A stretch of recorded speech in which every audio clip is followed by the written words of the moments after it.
crianças, tudo bem com vocês? Nilzinho está hoje aqui para contar a história para vocês. Eu? Ué? Não foi o que a gente combinou? Eu que vou contar a história? Sim, é o que a gente tinha combinado. Não, gente, olha só, eu tô aqui pra colaborar. Mas contar a história mesmo, eu deixo pra você, tia Mônica. Tá bom, eu conto a história. Você promete que você me ajuda? Sim, eu ajudo. Porque você sabe a história. Eu sei a história. Então, eu conto uma parte, você conta outra parte. Pode ser? Pode ser, mas antes vamos falar o verso, tia Mônica? Vamos falar o verso, gente? Ele vai aparecer aí na tela e você pode falar junto com a gente, tá bom? Então, vamos lá? Você pode falar hoje, tia Mônica? Eu posso falar, então você começa a contar a história. Tá bom, combinado. O verso está em Gênesis 1:24 e diz assim: E disse Deus, produz a terra alma vivente conforme a sua espécie, gado, répteis e feras da terra, conforme a sua espécie. E assim foi. Muito legal, gente. Bom, a história que a gente vai contar hoje, ela se encontra em Atos 27 e 28. Tá, conta aí você agora, tia Mônica. Bom, a gente vai contar uma história que aconteceu com o apóstolo Paulo.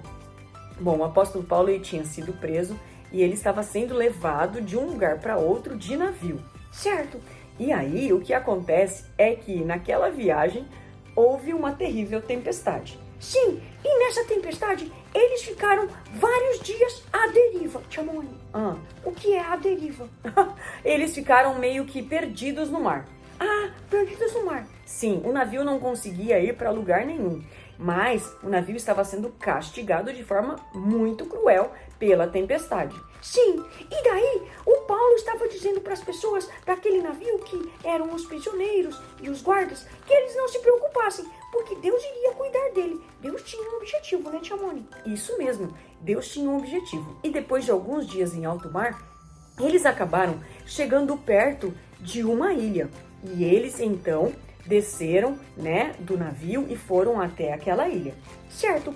O nosso foco aqui não é contar sobre a questão da tempestade, né, tia Mônica? Não é. A gente quer contar para vocês a história que aconteceu lá na ilha. Sim, o nome da ilha era Malta.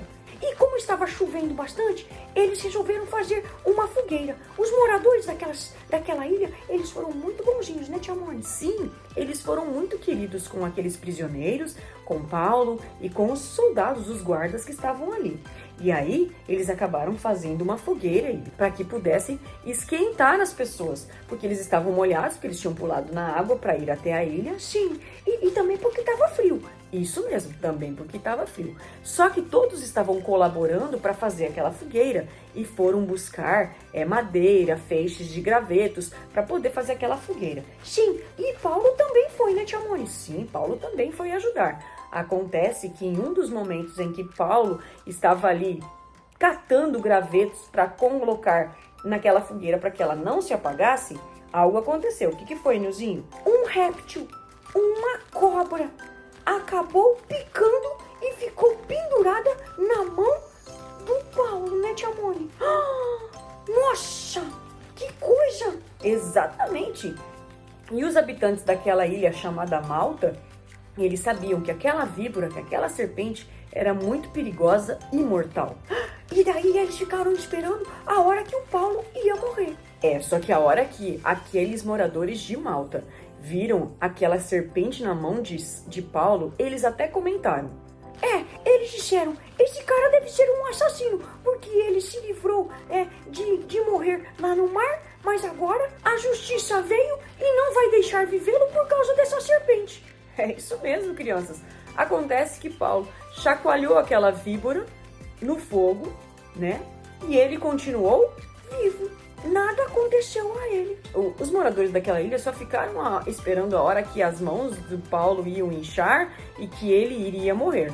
Mas isso não aconteceu. Exatamente, não aconteceu. Só que daí aconteceu que, porque foi passando o tempo e Paulo não morria, aqueles moradores da ilha acabaram achando que ele era um deus. No final da história, Paulo pôde falar de Deus para eles, pôde curar várias pessoas que estavam naquela ilha e as pessoas puderam conhecer o Deus de Paulo. Olha, legal, né, tia Mônica? Sim. Milagre. Milagre, exatamente. Mais um milagre que Deus fez. É lógico que aqui, infelizmente, o réptil, né, a cobra, ela teve que morrer porque ela era perigosa. Mas a gente pode notar nessa história o poder de Deus mais uma vez, né, tia Mônica? Exatamente, o poder de Deus em cuidar dos seus filhos. É lógico que ele também cuida dos animaizinhos. É verdade. Mas os animaizinhos também são perigosos. Infelizmente, por causa do pecado, a gente sabe que os animaizinhos ficaram perigosos. É isso aí. Mas, tia Mônica, vamos terminar essa nossa história tão bonita? Vamos terminar orando? Vamos terminar orando? Então feche seus olhinhos e vamos falar com o Papai do Céu? Querido Deus, obrigada porque o Senhor criou os animais, mas obrigada também porque o Senhor tem cuidado de nós. Nessa história nós notamos que por causa do pecado, os animais ficaram perigosos, como essa víbora que picou a Paulo, mas que mesmo assim o Senhor teve um cuidado muito especial com ele, porque o Senhor tinha um objetivo: mostrar o teu poder e a tua força para aquelas pessoas através de Paulo e através daquele milagre de Paulo não acontecer nada com Paulo ou ele ser mordido pela cobra. Obrigada, Senhor, porque o Senhor nos dá o privilégio de conhecermos essas lindas histórias. Continue com a gente, nos abençoando, em nome de Jesus. Amém. Amém. Então tá, pessoal, a gente se vê no próximo vídeo, hein? Tchau!